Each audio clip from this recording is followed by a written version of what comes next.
Welcome back to Security Cleared Jobs, Who's Hiring and How. In celebration of Military Appreciation Month this May, today's episode features a conversation from ClearedJobs.Net's Military Monday webinar series. If you're curious how SkillBridge can jumpstart your post-military career, listen up as ClearedJobs.Net veterans Bob and Sara discuss everything you want to know about the DoD SkillBridge program with Kirsten Renner of SilverEdge Government Solutions. Thank you for your service and enjoy the show.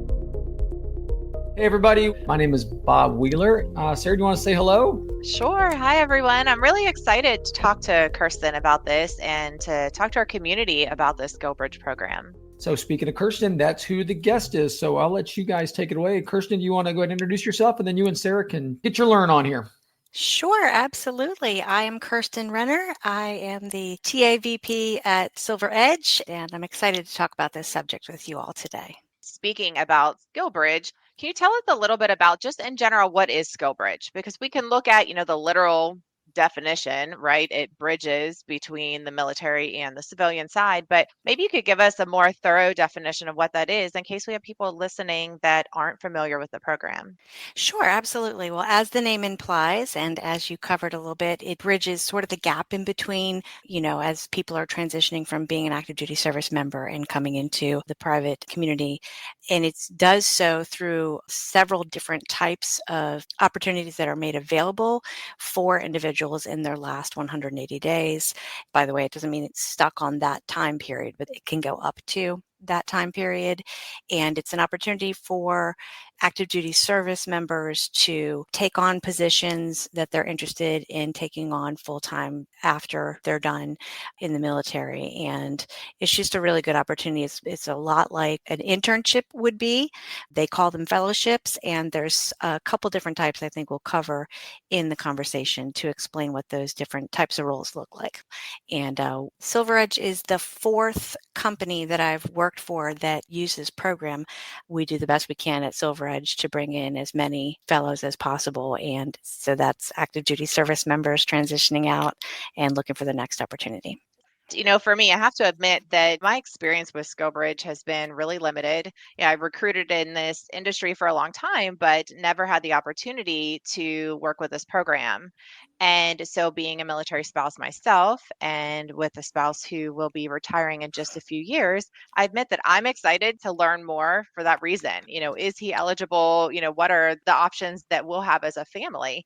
Gosh, if you could share with us, is SkillBridge open to all ranks? That's a big question that I have. It is open to all ranks, all years of experience, all ranks. You could put in your 4 years and then do this, or, you could be what I call a lifer and you come and do this 20 years later. I have helped people use the SkillBridge program at every rank and every experience level. How about command approval? Thinking more of our maybe younger, lower enlisted service members in particular, that are thinking, I really like to participate in this, but I have a lot of levels of and layers of command above me that may not think this is a great idea. So what are your thoughts on getting command approval? So I'm not going to exactly quote this young individual, my son, but I asked him. I always try to gather as much information as I can. At the last Cleared Jobs event, by the way, where we had hundreds of people, it was crazy. I saw some people there that had come through SkillBridge, and I knew this podcast was coming up, so I asked them for their experience as well. Some of them were very senior, but my son, who is at specialist level, I asked him this very question. I said, what happens if you're getting some either resistance to getting command approval? What do you do? And again, I'm not going to exactly quote him just because he used a couple bad words because he's an infantryman, but he said, make sure that you know your stuff. First of all, make sure that you know the process and you followed the process. Go to your next in command first. That's the first step. And make sure that they explain the process to you and you follow it. That's every form that you're supposed to fill out and every bit of paperwork that you're supposed to complete in the order that you're supposed to complete it. Because if you're getting any kind of resistance for approval, but you didn't do your part, that will delay you getting what you need. And he says this coming from the point of view of having been working in the transition office, working in the back office, and being the one administering the process on his end for the Army. So he knows that when people were having issues, he would say, but did you do the thing you were supposed to do? So if you're next in command isn't giving you the approval you're looking for, he noted it could be a matter of something coming up on the calendar, like a training rotation or something like that, that you are needed. And so that could delay the process. Or there's an open door to your command. So you have the right and the ability to go above your immediate leadership if you aren't getting the approval that you need. Go back to, did you follow the rules and did you fill out all the paperwork? So be diligent about the process. I would say step one, follow it and follow rank. That the tough part about that command is just really, like you'd mentioned, Kirsten, if they need you for something, that's always the hard part, because they're letting you go, but the command's not getting anybody to replace you, whether you're the S2 officer, whether you're the XO, or whether you're the Humvee driver, right? You're right. Yep. And all the people who signed up or are in the military, they know that that mission comes first. And that doesn't mean you won't get your approval, but it might delay things. And like I said, people think, oh, it's 180 days. It has to be 180 days. I've seen it 90. I've seen it as low as 30. Right. So that's an important thing for people to keep in mind as well. Don't lose hope if you don't get your 6 months, because I've seen some people successfully finish fellowships at a lower period of time. In fact, we touched a little bit on there are different types of fellowships, right? There's a shadowing program, one-on-one, which is a lot like what an internship would be. And then there's cohorts. So those cohorts could be shorter periods of time too. And it could be for Security Plus certification or for ServiceNow development. The larger organizations, as I mentioned, will have these formal programs set up. Some of them are remote, which is another question that if people are listening, they're thinking, can I do it remote? Yes, you can. Not all of them, but some of them, which is fantastic. And those are more like classroom environments where you might achieve a certification at the end of the cohort. And what about pay during these either classes or the internship? Because we know that's a question too, right? Everyone wants to know it'll get paid, because a lot of times, you're in college, right? You do an internship and it's for free. Yes, yes, And that's people true. with families that are coming out of the military, like, I really can't work for free for 6 months. It's just not possible. Yes. Part of the agreement, the partnership between the participating employer and the DoD is that you are receiving your full pay. And another question for the employers that are listening and wondering, how do I become a participating employer? And is it going to cost me anything? No, it's not. Now, the caveat being you don't get to then bill the government for your fellows, because that would be double dipping. You don't get to do that, but you do not have to pay the fellows. The employer does not, but the fellows are getting full pay. Just jumped in my head too, Kirsten. Well, I know it says it's full pay and benefits and everything like that. Do you know if the basic allowance for housing, if they take a fellowship at a different place, are they still getting BAH at their command? Smart question. The answer is yes. Yes, they're still getting the old BAH, or they get the better one if they go to DC, for example? It's your assigned duty station is the housing allowance. Another thing that I've thought a lot about I've read a lot about is sometimes service members might have unrealistic expectations, right, of what they want to see coming out of this internship or SkillBridge opportunity. For example, I read about one where someone did just a really short one. It was only a couple of months and it was cyber focused, but their military background and any civilian background before that wasn't cyber focused. And they wanted to come out and be like a cyber professional. In most cases, I would consider that to be maybe unrealistic. So keeping things realistic. What are your thoughts on that? Experiences with those types of things? I love that question.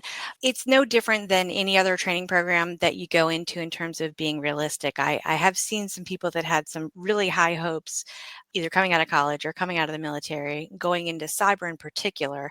I almost don't even like to use the cyber word these days, because it's just it just covers so many things. But there's definitely an expectation that you're going to make zillions of dollars and that you're going to be so employable that you'll never have to look for another job again. So if the sky is the limit on your expectations, you probably need to reel them back to a little bit more reality. One of the individuals that I spoke to at the last ClearedJobs job fair, when I was asking him these types of questions, said, it's not a fit for everyone, right? It's not one size fits all. All the employers, you figure they're different. This is an investment that employers are making. It's incumbent upon the employers to give the best training experience for, like we did at Nevada and at SilverEdge, is making a commitment to ensure that there will be opportunities when the fellowship is successfully completed. The employers, it is a duty upon them to make the investment and the commitment to providing good opportunities for people. But you have to kind of do your market research, and you have to see what people are looking for out there and make sure that you make the most of the opportunities. If certifications are available where you are doing your fellowship, speak to the people who are working there now, build relationships with the people who are working in that organization, find out what sort of certifications they received or that they have that have helped them in their careers.